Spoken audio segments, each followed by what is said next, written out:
नमस्कार दोस्तों, ocean network में आपका स्वागत है। मैं हूं ओमकार चौधरी। पहली बार ऐसा देख रहे हैं 2014 के बाद, जब विपक्ष सरकार के साथ खड़ा हुआ दिख रहा है। जो पहलगाम में नरसंहार हुआ है हिंदुओं का, उसके बाद ऐसा क्या हुआ है? क्या कोई अतिरिक्त प्रेशर इनके ऊपर आ गया है? और पहली बार ही हम ये नोटिस कर रहे हैं कि सुप्रीम कोर्ट ने बयान जारी करके इस नरसंहार की निंदा की है। और जो मूल विषय है,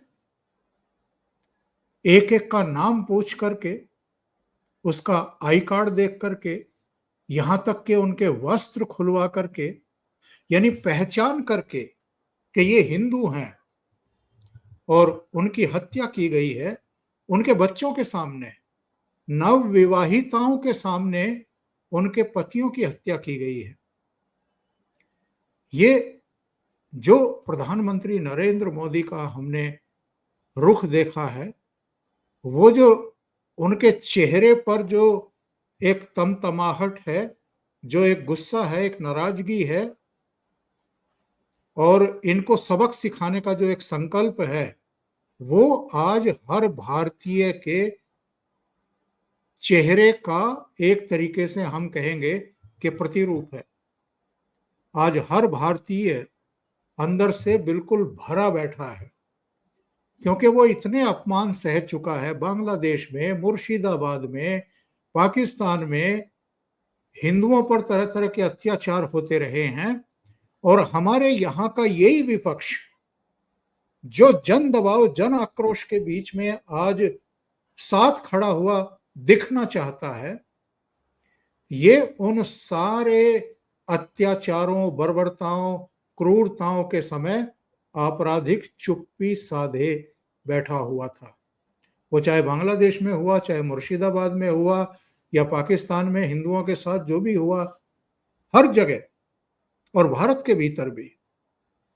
मेरे साथ जुड़ रहे हैं आपके चिर परिचित, जाने माने पत्रकार, लेखक, चिंतक मनीषी भाऊ तोरसेकर। भाऊ से इस विषय पर बात करते हैं। भाऊ, बहुत अभिनंदन, नमस्कार। भाऊ, मैं आपसे कुछ नहीं पूछूंगा, सिर्फ आज आपको सुनेंगे। पहलगाम में जो कुछ हुआ है, आप भी बहुत आहत हैं, मैं जानता हूं, और इसके बाद सरकार को क्या करना है, ये तो हम, आप और पूरा हिंदुस्तान और शायद पूरी दुनिया देखेगी। क्योंकि बिहार की सभा में अगर वो 1 सवा मिनट अंग्रेजी में भी बोले हैं, तो वो पूरी दुनिया को संदेश देने के लिए बोले हैं। अंग्रेजी भाषा में उन्होंने एक संदेश दिया है पूरी दुनिया को कि बस अब बहुत हो गया है, अब हम इनकी जड़ें खोद करके वहां से इनको उखाड़ करके सुखाएंगे। जी भाऊ। तो हमको ये बिल्कुल देखो, मैं हमेशा बोलता हूँ कि बीमारी जो है, अगर हम बीमारी नहीं समझ पाएंगे तो हम गलत दवाई दे देते, गलत उपचार करते, ट्रीटमेंट ही गलत हो जाती है। तो जब तक आप बीमारी का निदान नहीं करोगे, डायग्नोसिस नहीं करोगे और सही डायग्नोसिस नहीं करोगे, ये क्या है, उन्होंने क्या पूछा, तुम्हारा मजहब क्या है, तुम्हारा नाम क्या है, कलमा पढ़ो। अगर कलमा नहीं पढ़ सकते तो तुम जीने लायक नहीं हो। ये बात समझ लो आप। ये सिर्फ वो 4 लोग दिखाई देते फोटो में या स्केचेस में, उनके चेहरे मत देखो। एक टेंडेंसी है, एक टेंडेंसी है कि हम जो मानते हैं वही आपको मानना पड़ेगा, स्वीकारना पड़ेगा, नहीं तो तुमको मार डालेंगे। क्या हम ये सिर्फ जिहादी बोलेंगे इसलिए मानेंगे? नहीं, ये टेंडेंसी है। अगर कलमा हम पढ़ते, तुम भी पढ़ो, यानी हमारी लाइन है, हमारी नीति है, हमारा धर्म है, हमारा रिलीजन है, वो चुपचाप स्वीकार करो, वरना तुम गलत हो। आप जरा सिमेट्रिकल देखो। अगर चुनाव में हम जीत जाते हैं तो ईवीएम सही है, और हम चुनाव हार जाते हैं, आप चुनाव जीत जाते हो, तो ईवीएम गलत है। तो ईवीएम गलत होता है या तुम्हारी उपासना स्टाइल गलत है? इसमें सिमेट्रिकल आपको कुछ दिखाई नहीं देता। जो टेंडेंसी है वो क्या है, हमें यह समझना जरूरी है। वो चार उसको पकड़कर मारेंगे भी, या पाकिस्तान में एक हमला हो जाएगा, एयर स्ट्राइक, 10 एयर स्ट्राइक हो जाएंगे, शायद अलग अलग पाकिस्तान के शहरों पर मिसाइल दागे जाएंगे। क्या यहां उसके बाद यहां शांति आएगी? बिल्कुल नहीं। क्योंकि जो टेंडेंसी हमने यहां पनपने दी है, वो फन उठाकर हमारे सामने आकर खड़ी हो गई है। जो हम सुनते रहे ना पिछले कुछ सालों से, और हरेक की, आप अभी बोल रहे थे कि विपक्ष भी सरकार के साथ आकर खड़ा हो गया। क्या साथ आकर खड़ा हो गया? कि अगर यहां इतना हो गया और प्रधानमंत्री वहां जाकर पॉलिटिकल आम सभा में बोल रहे थे, ऐसे कांग्रेस का प्रवक्ता बोलता है, उसको शर्म नहीं है, उसको शर्म नहीं है। कोई बोलता है गोमूत्र, हमारा संजय राउत बोलता है कि गोमूत्र छिड़कने से क्या वो जिंदा हो जाएंगे? कितनी असंवेदनशीलता है, इनसेंसिटिविटी है। और महाराष्ट्र के पूना के, नागपुर के लोग मारे गए। एक बच्चा जो है, उसके सामने उसके बाप को मारा गया, वो महाराष्ट्र का है, और उसके बावजूद उद्धव ठाकरे का प्रवक्ता क्या बात कर रहा है, गोमूत्र छिड़कने से क्या जिंदा हो जाएंगे? तो ये टेंडेंसी है, वो टेंडेंसी का फन हमको पैरों तले रोंदना पड़ेगा। अगर देश पर संकट आया है और आप अपनी राजनीति के पॉइंट स्कोर करना चाहते हो, और इसलिए मैंने सिमेट्री देखी, क्या पूछ रहा है कि हाँ हम जीत रहे, हाँ ईवीएम सही है, हम हार रहे, ईवीएम गलत है। हम कलमा पढ़ते हो, तुम कलमा पढ़ो तो तुम जी सकते हो, वरना तो मरना पड़ेगा। ये टेंडेंसी आपको दिखाई देगी। जो जो खुद को लिबरल सेकुलर मानता है, वो उसी लाइन पर जा रहा है। मैं उनको नहीं, वो देखो, एक बात होती है क्राइम, कल मैं देख रहा था क्राइम पेट्रोल का एक एपिसोड देख रहा था, तो वो क्राइम जब ढूंढना पड़ता है, मर्डर किसकी है, क्यों हुई, किसने की है, उसको पिस्तौल किसने दी है, उसको सुपारी किसने दी है, ये जो चार मैदान में आ गए, ये कहां से आ गए, कहां से टपक पड़े? अचानक नहीं टपक पड़े।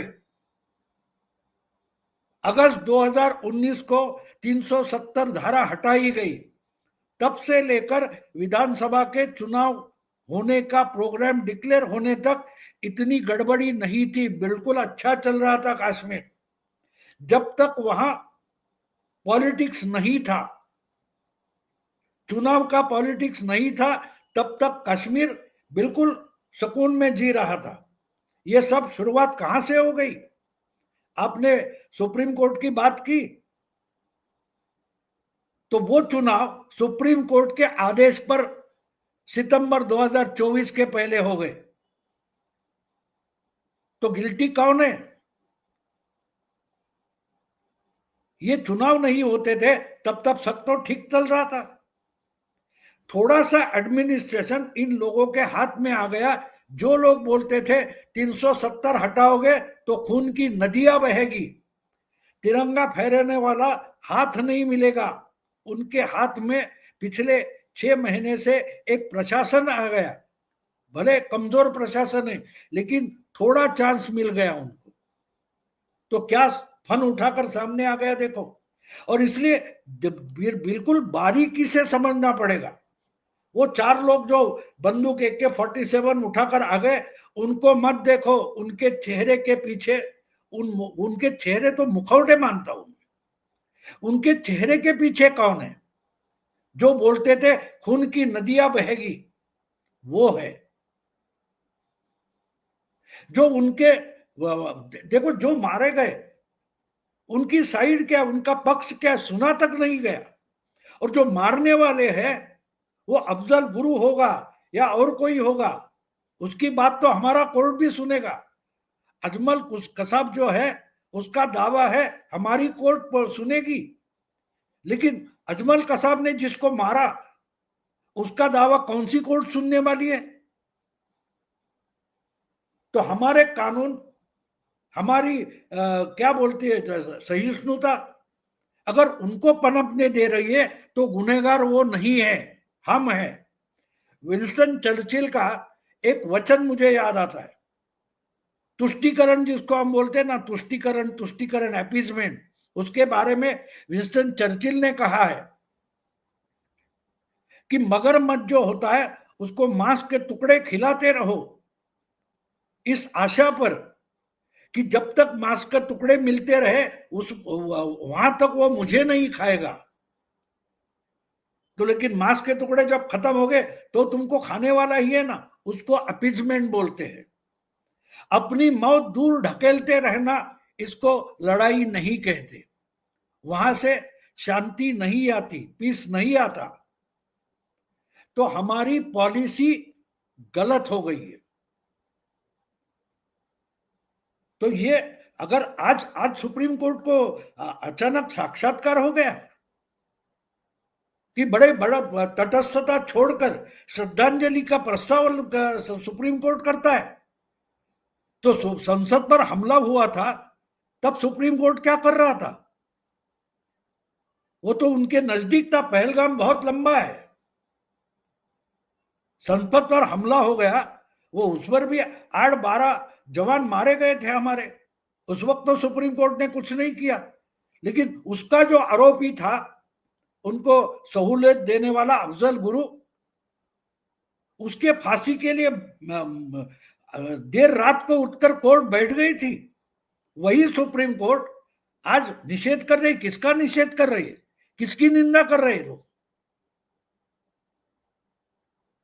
क्योंकि अब डर लगा है कि नाम पूछकर मारेंगे, ना पूछेंगे कि तू आरोपी है, तू वकील है या तू जज है, ये नहीं पूछेंगे, तेरा नाम पूछेंगे, तेरा धर्म पूछेंगे और गोली दागेंगे।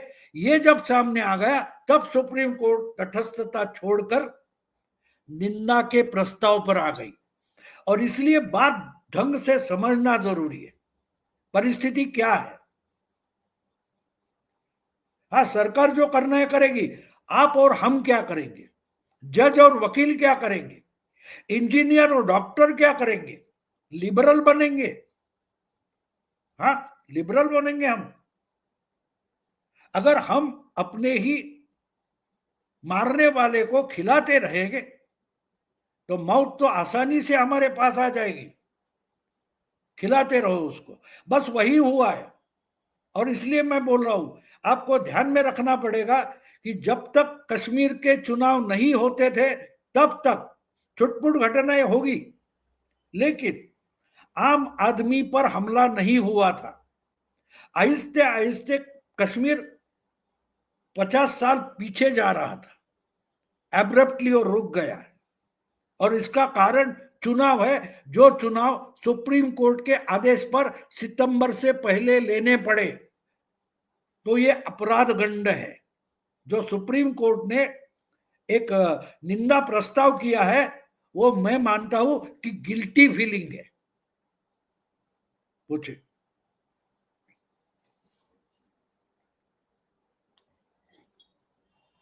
आवाज नहीं आ रही।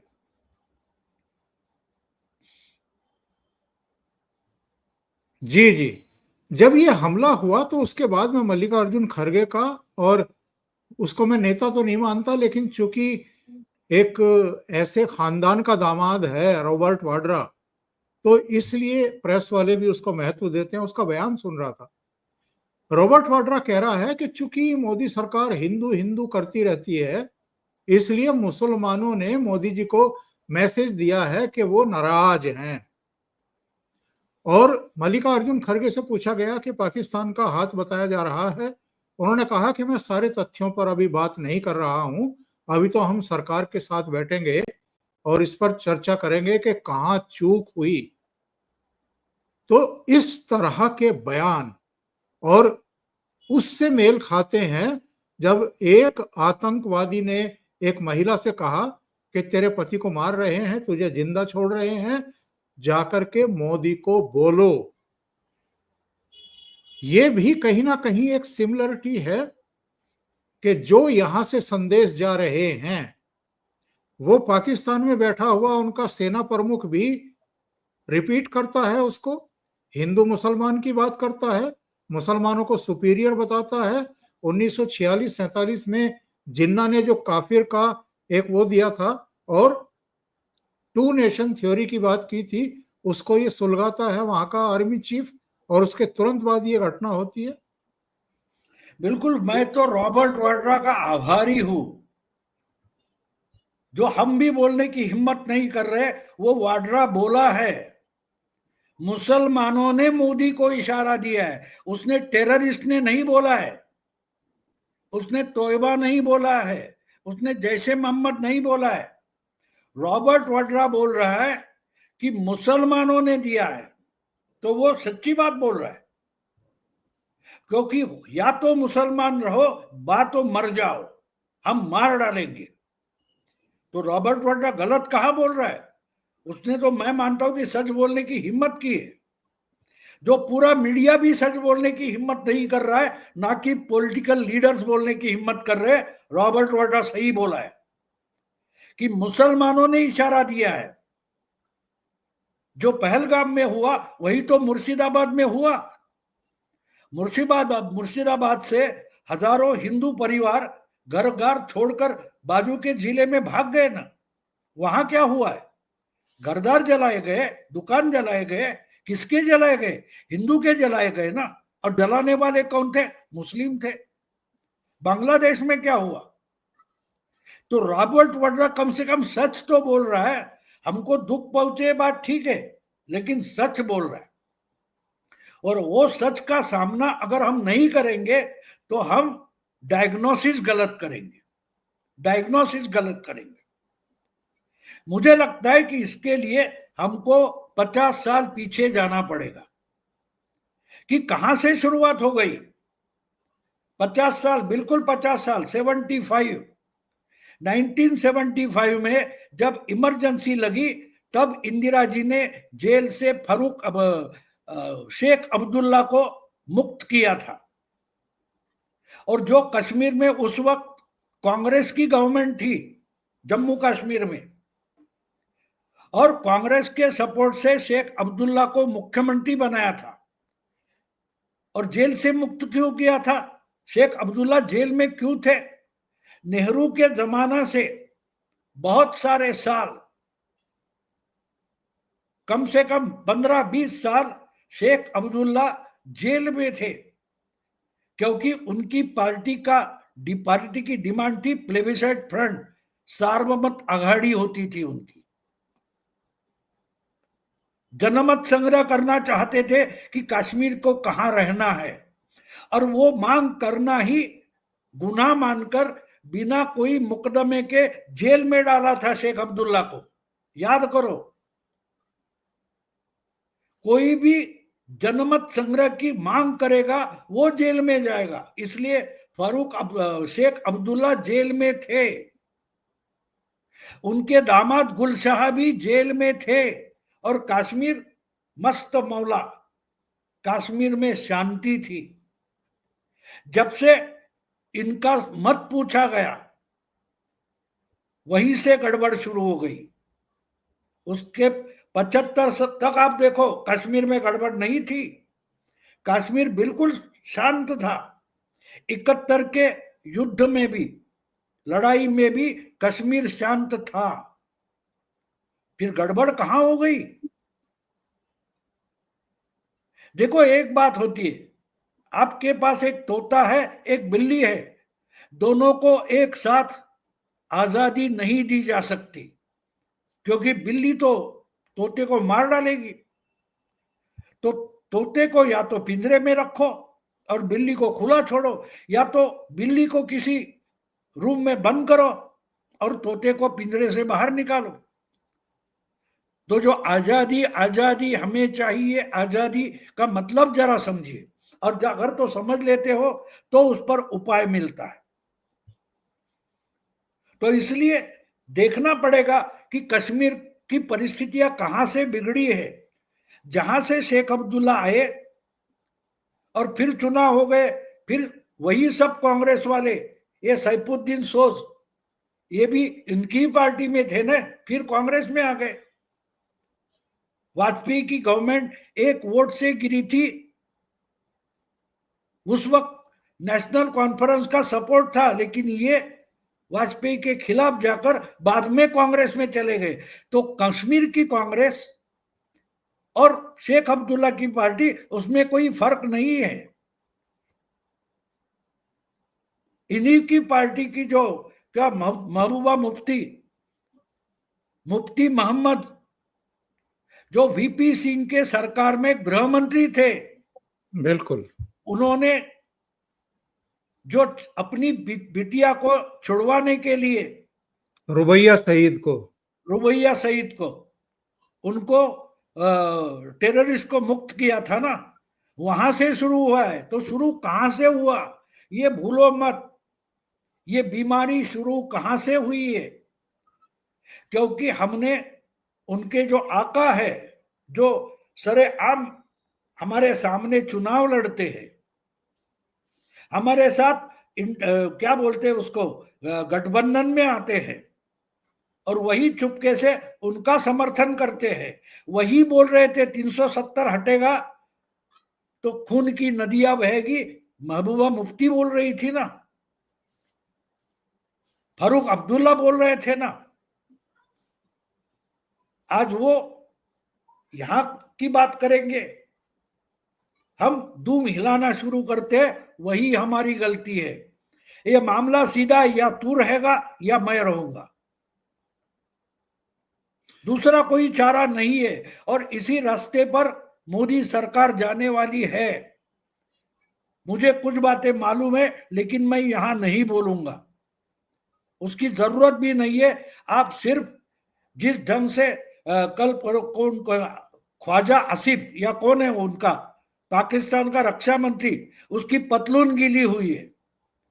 उसने कल ही बोल दिया 8-9 पाकिस्तानी शहरों पर भारत का निशाना है, ये उसने बोला है, हमने तो कुछ बोला नहीं है।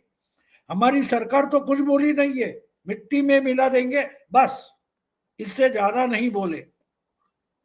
लेकिन समझ लो, हमारे विदेश मंत्री अगर अलग अलग देशों के राजदूतों से बात कर रहे, तो कुछ तो बात चल रही है, कुछ तो बात चल रही है।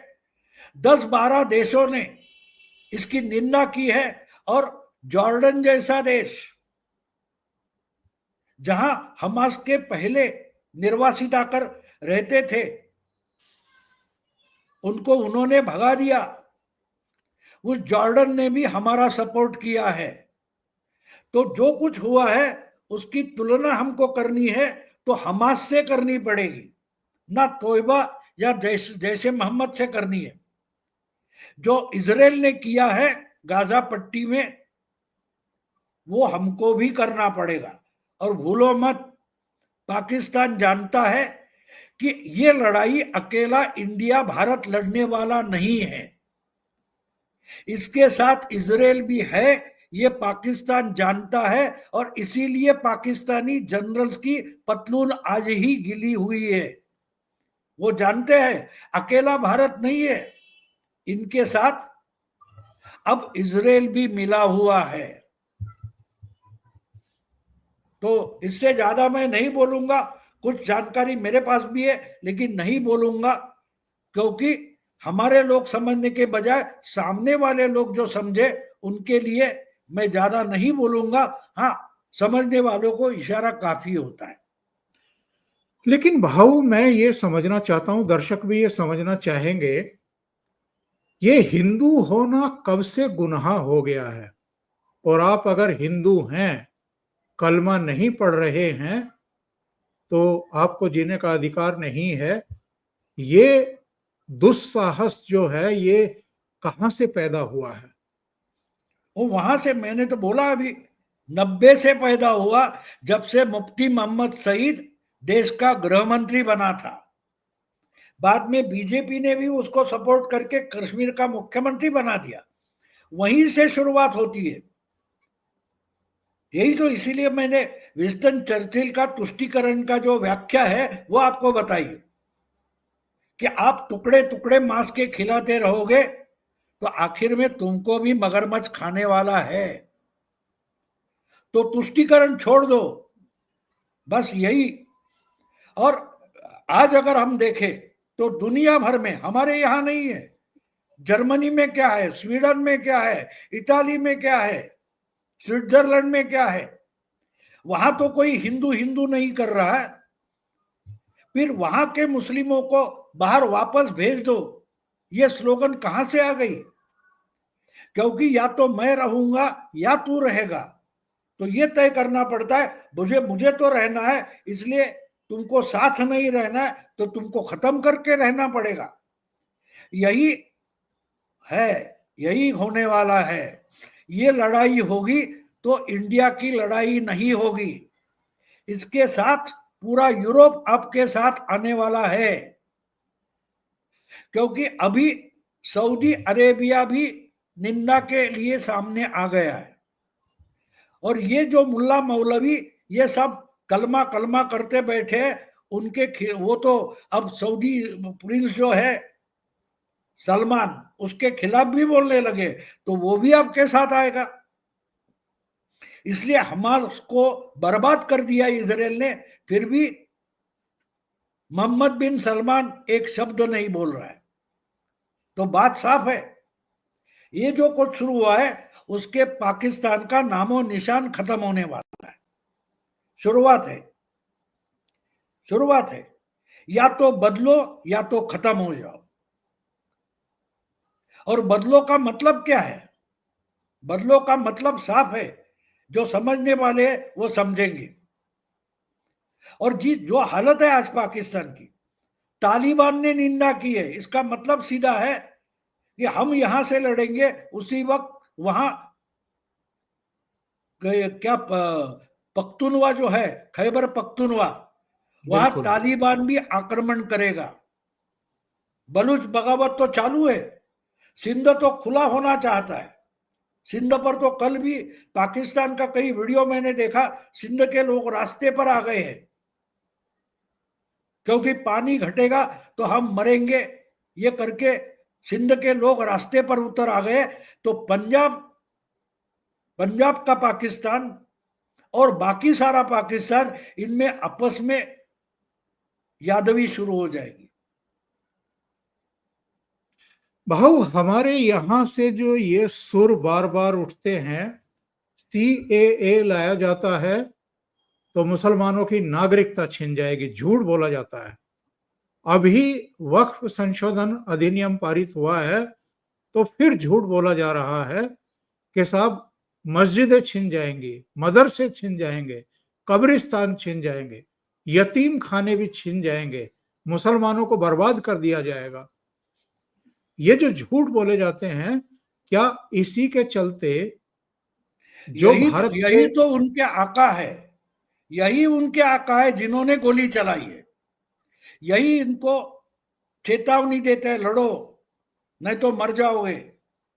ये झूठ फैलाने वाले हैं, वो असल आरोपी है, वो असल जिहादी है, जो खुद को लिबरल सेक्युलर बोलते हैं ना, और ऐसी झूठी बातें फैलाते हैं, वही तो उनके असली आका है।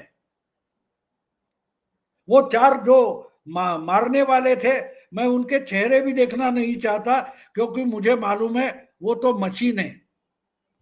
उनको गुस्सा देकर सामने बंदूक लेकर खड़े करने वाले जो है, ये यहाँ के लिबरल है।